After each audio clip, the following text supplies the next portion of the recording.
Well, hello there, everyone. Again, it's Mazske Finance coming to you once again. This will be a quick update, and I'm not going to give my normal disclaimer about I'm not a CPA attorney, financial advisor, but quick update.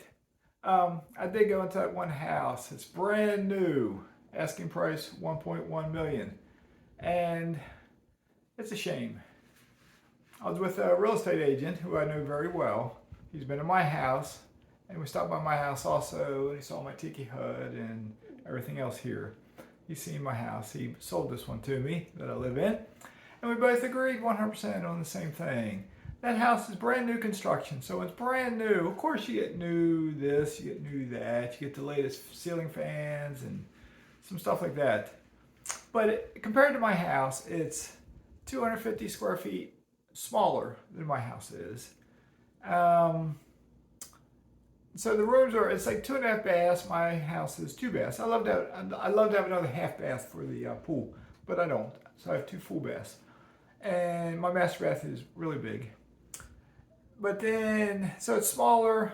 I think it's a 4-bedroom, at least 3 bedroom. What do we see? 1, 2. There are 3 or 4 bedrooms, so they're smaller rooms. The family room, the living room, the great room when you enter, way worse than mine when you enter.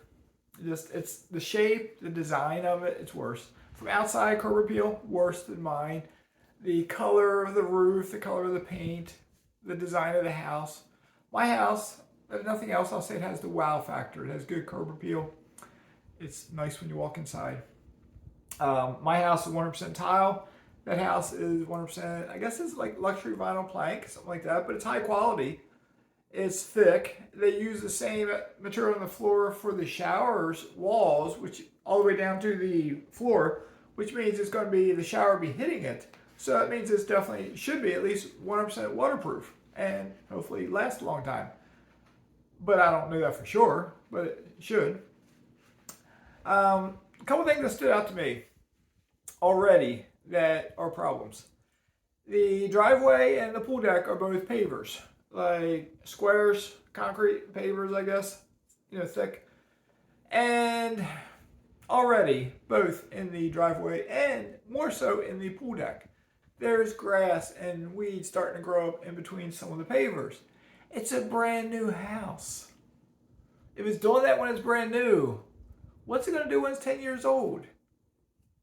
I have my driveway and my walkway, you've never seen it in a YouTube video, but I have stamped concrete. It looks like pavers if you walk up to it. You could be standing on it. You might think, oh, this is pavers. But it's stamped concrete. However they did it, I don't know. It's 20 years old. I don't know how they did it. But it looks very good. It's 20 years old, so it's a little worn in some spots. But there's no weeds that grow up through it. There's an occasional place where there might be a little crack and a single weed comes out, but it's a driveway. Maybe my landscape guy, my yard guy will hit it with Roundup if he sees it, or I'll hit it with Roundup, or I'll pull it out. My pool deck is solid concrete. Like you see up north pool decks, it's just concrete. So yes, you might see a stray weed in one of those, like a sidewalk crack, kind of like that on my pool deck, a little crack, but it's easy to get rid of. When you have a pool deck that has these little square pavers and there's grass growing in various ones, do you want to spray Roundup on a pool deck where you'll be walking in your bare feet? If you start pulling the weeds up, you're going to be pulling out dirt and sand with it. I already saw ant hills, what are called little ant things on the pavers. That's not good. That driveway and that pool deck need to be solid concrete or bigger tile or something, not those small squares. That's not good. There's nothing in the backyard, meaning it's a brand new seawall. It's right down the street from where I live at, so it's the same canal as I'm on. Brand new seawall, which is nice. Brand new seawalls are $60,000, $70,000, $80,000 to build one, so it's brand new. That's nice. But there's not even stepping stones to walk down to the canal. I have walkways, stepping stones on both sides. I have a boat lift, and I have a brand new dock and a brand new tiki hut. So that house doesn't have them. My pool is 20 years old. It needs to be resurfaced, and I want to rehab the pool deck, make it look better. But my pool is not just a rectangle. It has it's not like a round thing, but it has a little offset to it. And on one side it has a fountain. I think you've seen it in videos where the wall is built up. If you walk around the pool deck, you got to walk up 2 steps to walk behind the fountain and walk down. and there's a waterfall there, comes out, and this is 20 years old. So there's a design to the pool. That brand new pool is just a rectangle. It's nothing there. It's like, it's boring, kind of. So yes, it's brand new. Yes, my house is 20 years old. As the real estate agent said, if that house sells for 1.1, my house has more character. I am fixing things that need to be fixed. I'm upgrading other things. I'm building a brand new dock. I got a brand new fence, and I'm probably going to rehab the pool deck. It has hurricane shutters in all the windows. That new house might have hurricane-rated glass windows. I don't know much about hurricane-rated windows, but say a big tree limb blows against the grass. I guess it'll not crack because of that. I don't know. If I have metal storm shutters that are fixed on my house that I can just close, well, if a tree fell into my house, it might not break the glass. Which one's better? I mean, I personally don't know, but I think I would. I'd like not to have to worry about shutters, but at the same time, they're so easy. I had maintenance done on them a month or two ago. They're so easy just to close. And I got the electric ones on the front and the back. I might have shown them to you in some video where they just come down, completely cover the front entrance and the back entrance. So the question there lies, if I was to sell my house, what would it sell for? If that house sells for 1.1 million, what would mine sell for? It's 20 years old. That's going to right away. Some people are going to say, oh, 20 years old, I want the brand new house. But my house is better. So I don't know. But after talking to the real estate agent and think about it, like he said, if I wanted, I told him the only way I'd sell if I stayed in the area was if I could upgrade. If I could get a wider body of water to be on, if I get a pool that's already been rehabbed, if I get a slightly bigger house with some more modern upgrades done to it, let's say. And he said, they're out there, but we're probably looking at, for the exact same thing that I said, and in a good neighborhood, like I'm in a good neighborhood that's convenient. He said you're probably looking at a minimum 1.6, more than likely 1.7, 1.8, knocking on the door to 2 million. And I don't see me doing that.